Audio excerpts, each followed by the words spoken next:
Saudara-saudari yang dikasihi Tuhan Yesus Kristus, selamat bertemu kembali dalam program Arus Hayat Voice. Tema kita kali ini adalah Jalan Setapak Menuju Kemuliaan. Pembacaan Alkitab kita ambil dari kitab Lukas pasal 9 ayat 28 sampai 31. Kira-kira 8 hari sesudah menyampaikan semua pengajaran itu, Yesus membawa Petrus, Yohanes dan Yakobus lalu naik ke atas gunung untuk berdoa. Ketika ia sedang berdoa, rupa wajahnya berubah dan pakaiannya menjadi putih berkilau-kilauan. Lalu tampaklah dua orang berbicara dengan dia, yaitu Musa dan Elia. Keduanya menampakkan diri dalam kemuliaan dan berbicara tentang tujuan kepergiannya yang akan digenapinya di Yerusalem. Demikianlah firman Tuhan. Saudara-saudari yang dikasihi oleh Tuhan kita Yesus Kristus, dalam kitab Injil tercatat 3 kali peristiwa Allah berbicara dari surga dengan suara yang dapat didengar di bumi. Yang pertama terjadi setelah Tuhan dibaptis, ketika ia keluar dari air. Dan yang kedua yaitu saat di Gunung Pengubahan. Kemudian yang ketiga setelah Tuhan berkata, "Sesungguhnya aku berkata kepadamu, jika biji gandum tidak jatuh ke dalam tanah dan mati, ia tetap 1 biji saja." Satu-satunya alasan Allah berbicara dengan cara demikian di dalam ketiga peristiwa itu adalah karena Tuhan Yesus secara khusus telah memilih salib. Dari Gunung Pengubahan inilah dia pergi kepada salib. Mari kita kembali ke Lukas pasal 9 untuk melihat bagaimana Tuhan memilih salib dan mengapa kita perlu memperhatikan masalah ini. Karena siapa yang rindu terangkat, ia harus pergi ke Yerusalem, memikul salib dan berjalan pada jalan ini. Jika dengan jelas Allah telah mewahyukan kepada kita tentang kemuliaan, pengangkatan dan kebangkitan, seyogianya kita mematuhi kehendaknya. Kita pasti akan memikul salib dan menempuh jalan salib.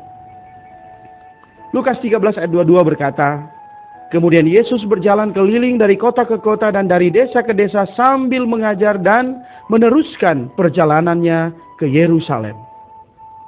Ini memberi pelajaran kepada kita bahwa bukannya karena hari pengangkatan sudah dekat, lalu kita mengesampingkan segala sesuatu dan menunggu datangnya kerajaan Allah dengan bermalas-malasan.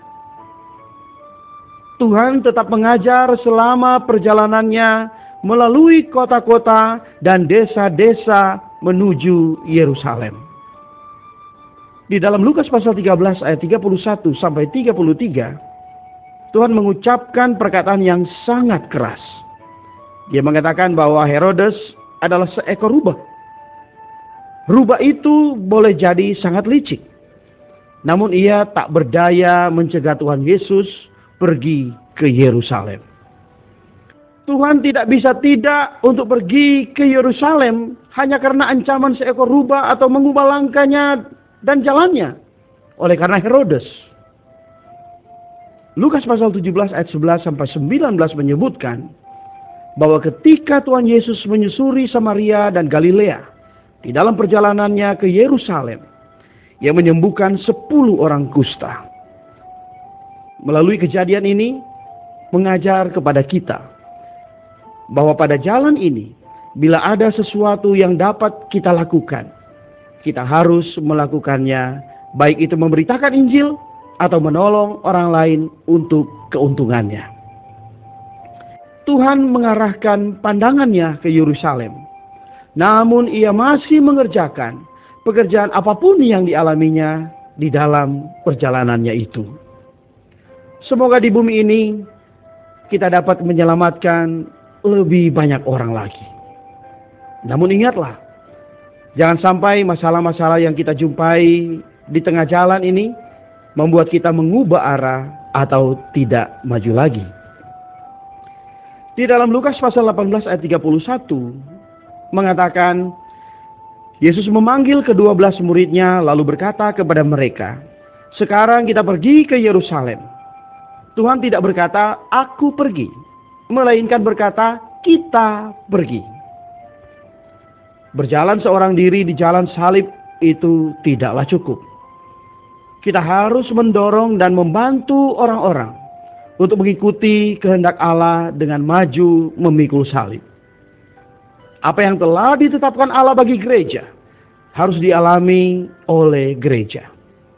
Dan kita harus tahu bahwa Dia di depan memimpin kita berjalan di jalan ini. Lukas 19 ayat 11-12 mengatakan, berangkat ke sebuah negeri yang jauh. Ini mengacu kepada pergi ke surga. Murid-murid menyangka pergi ke Yerusalem adalah untuk memerintah. Tetapi Tuhan memberitahu mereka bahwa Ia akan mati di salib. Sebelum kebangkitan dan pengangkatan yang semakin mendekat, perlu sejangka waktu, perlu satu salib yang berat. Saudara-saudari yang dikasihi Tuhan, Gunung Pengubahan mewahyukan bahwa jalan setapak menuju kemuliaan harus melalui Yerusalem.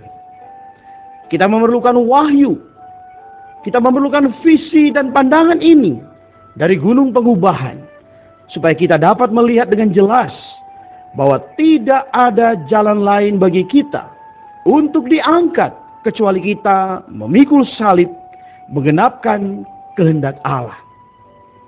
Semoga Roh Allah memberi kita visi rohani sehingga kita bisa setia sampai mati, memikul salib mengikuti Tuhan, terarah teguh tanpa perubahan sedikit pun menuju ke Yerusalem.